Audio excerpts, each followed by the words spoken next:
Hai, back again with Muraspa dengan gue Rifki. Gue barusan aja dikirimin sebuah produk yang sebenarnya bikin gue cukup bingung. Karena produk ini ngakunya sebagai gimbal HP, tapi bisa juga jadi tongsis.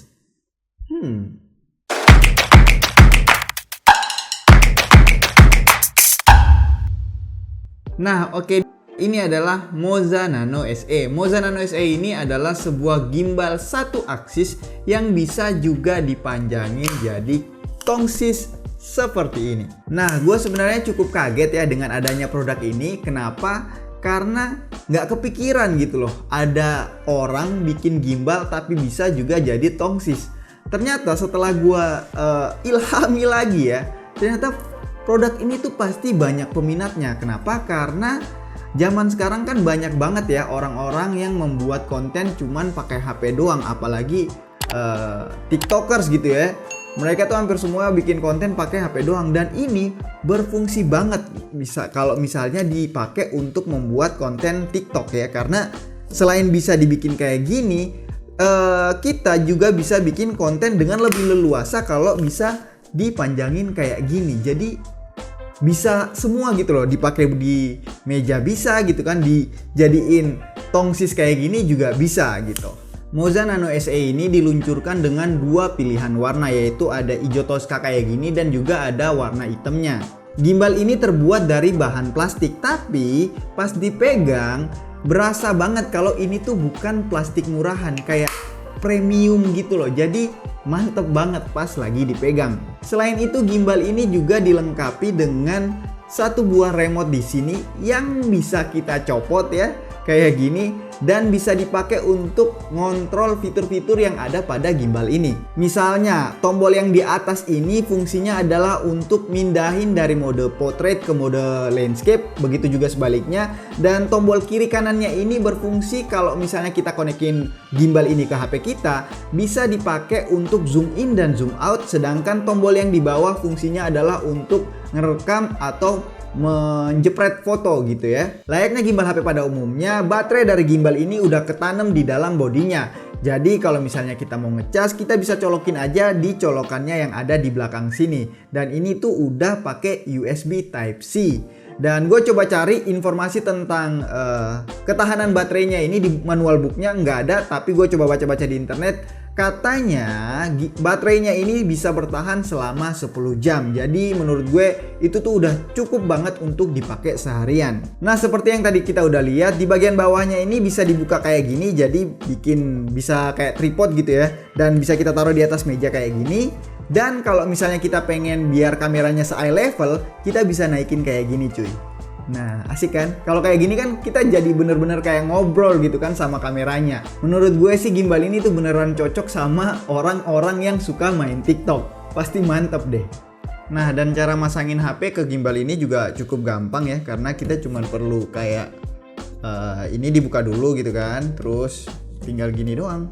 Dan jangan lupa pastiin juga ini tuh seimbang, jadi nggak berat sebelah gitu ya, harus seimbang. Nah, kalau kayak gini, sekarang kita tinggal perlu pencet tombol on yang ada di pojok sini, di sampingnya sini, dan bam, langsung deh bisa dipakai. Nah, sekarang gue pengen ngetes dulu kestabilan dari gimbal ini. Yuks. Nah, oke, ini gue lagi di luar dan gue coba ngetes vlogging ya, pakai kayak gini, menggunakan Moza Nano SE ini. Ini tuh karena belum dipanjangin, jadi maksimalnya tuh jadinya kayak gini. Kalau misalnya kita pengen nunjukin angle yang lebih luas, kita bisa manjangin.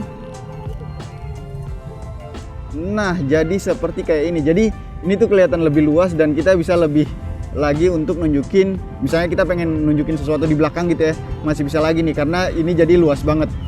Nah, ini adalah salah satu keunggulan menggunakan gimbal ini ya, karena emang bisa dipanjangin layaknya tongsis. Sekarang gue pengen ngetes kestabilan dari gimbal ini. Kita bakalan pakai gimbal ini buat jalan-jalan. Yuks. Nah, sekarang gue lagi coba jalan menggunakan gimbal ini.